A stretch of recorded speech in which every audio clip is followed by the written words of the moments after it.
ओम साईराम. आज आम्ही शिर्डीमध्ये the wax world theme park बघितला.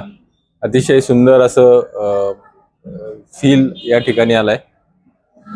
मी 2010 मध्ये लंडन मधील वॅक्स म्युझियम बघितलं होतं. त्याच्यानंतर हे बघितल्यावर असं वाटतं की इक्वली किंवा त्यापेक्षा चांगलाही फील मला या ठिकाणी बघायला मिळाला.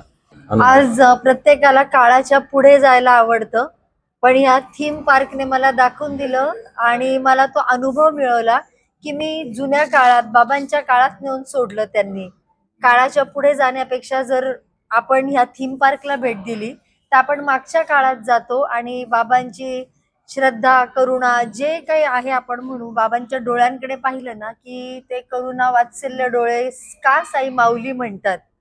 म्हणजे माऊली ही आई बाबांच्या डोळ्यात पाहिलं ना की मला असं वाटते की खरंच माझी माऊली माझ्याकडे बघते आणि माझ्या सगळ्या दुःखाचं आहे ना इथेच काय आज तो नायनाट होणार आहे आणि मी इथून फक्त आशा छान माझ्या आयुष्यात जे नवीन वर्ष आता येणार आहे काहीतरी मला चांगलं देऊन जाणार आहे बाबांच्या आशीर्वादाने, हे आपल्या जीवनात नक्कीच होणार आहे. त्या काळात गेल्याचा अनुभव आज मी मिळवला आणि धन्य धन्य झाले मी हे वॅक्स म्युझियम पाहून.